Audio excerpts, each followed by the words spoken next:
ہمارے ذہنوں میں جو معیارات بیٹھے ہوئے ہیں وہ کیا ہے؟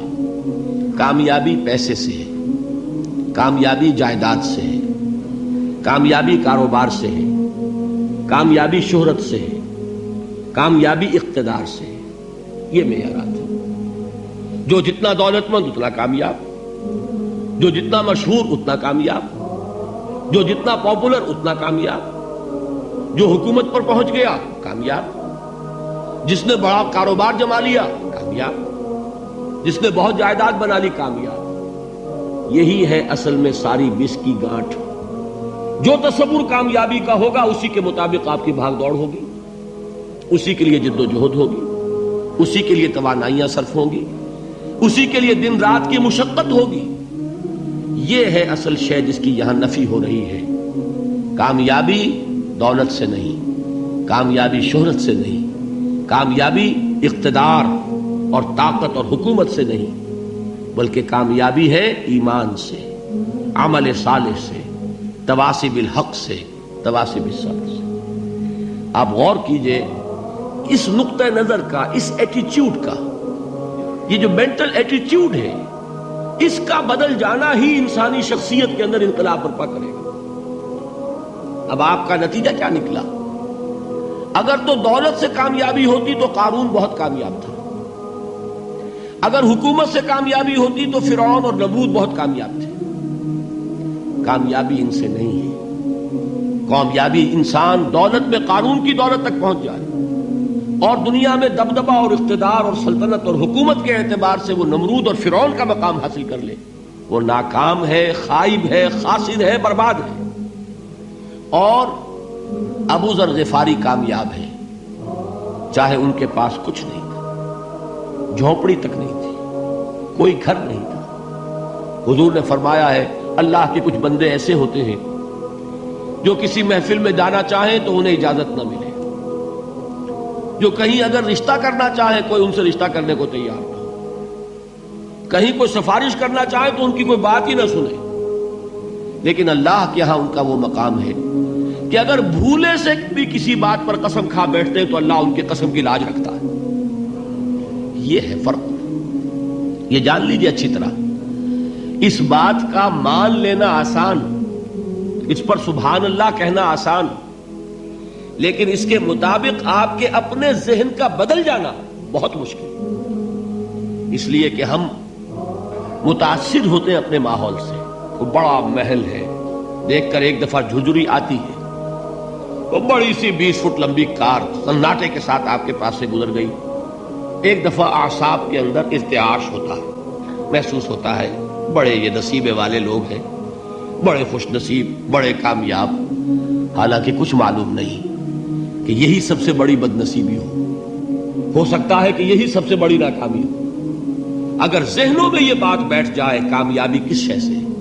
یہی وجہ دیکھیے قرآن مجید میں بارہا آپ دیکھیں اولئک ھم المفلحون، یہ ہے لوگ کامیاب ہونے والے. آج یہ آپ نے نماز میں وہ آیات سنی، یا ایھا الذین آمنوا ارکعوا واسجدوا واعبدوا ربکم وافعلوا الخیر لعلکم تفلحون. اے ایمان والو، رکوع کرو، سجدہ کرو، اپنے رب کی پرستش اور بندگی کرو اور اچھے کام کرو تاکہ تم کامیاب ہو جاؤ. تو کامیابی کن چیزوں سے ہے؟ یہ ہے سب سے بڑا سبق. یہ ہمارے دل میں اگر بات بیٹھ جائے، ٹھک جائے، تو زندگی بدل جائے گی. صبح و شام بدل جائیں گے، نقشے بدل جائیں گے، بھاگ دوڑ کا رنگ بدل جائے گا، ویلیو سٹرکچر بدل جائے گا. آج وہ ایک چیز نہایت اہم نظر آ رہی ہے، کل نہایت غیر اہم نظر آئے گی. جیسے کہ حضور کی حدیث ہے مالی ولی دنیا، مجھے تمہاری اس دنیا سے کیا سروکار ہے. انما مثلی کراکب استظل تحت شجرۃ ثم راح فترکها، میری مثال تو اس سوار کی سی ہے جو تھوڑی دیر کے لیے ایک درخت کے سائے میں ٹھہرتا ہے سستانے کے لیے، پھر وہ اپنا راستہ لیتا ہے. اسے اس درخت سے مستقل تعلق اس کا نہیں ہے، وہ اس کا گھر نہیں، وہ اس کی منزل نہیں. اسی طرح یہ دنیا میرا گھر نہیں ہے. اب دیکھیے ہم کہتے ہیں انا للہ و انا الیہ راجعون، ہم تو مسافر ہیں، ہم اللہ کے پاس سے آئے، اللہ کی طرف ہمیں لوٹ جانا ہے. کن فی الدنیا کانک غریب و عابر سبیل، حضور فرماتے ہیں دنیا میں ایسے رہو جیسے کہ تم اجنبی ہو یا راہ چلتے مسافر. لیکن یہ طرز عمل کب ہوگا؟ جبکہ یہ آیت ہمارے ذہنوں کے اندر بیٹھ گئی ہو.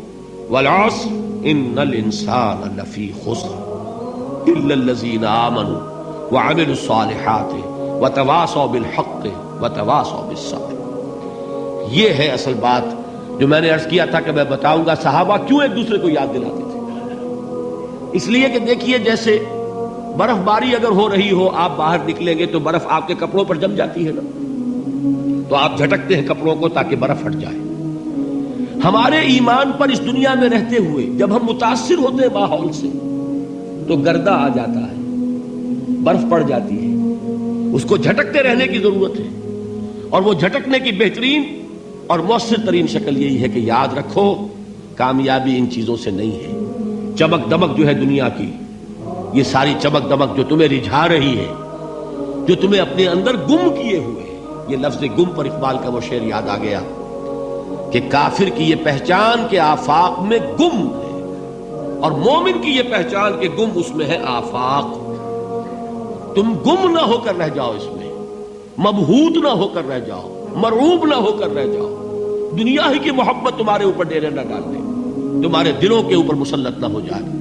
لہذا تازہ کرتے رہا کرو والعصر ان الانسان لفی خسر الا الذین آمنوا وعملوا الصالحات وتواصوا بالحق وتواصوا بالصبر. پھر یاد کر لو، پھر تازہ کر لو اپنے اس یقین کو کہ کامیابی دولت سے نہیں، کامیابی ثروت سے نہیں، کامیابی اقتدار سے نہیں، کامیابی شہرت سے نہیں، کامیابی جائیداد سے نہیں.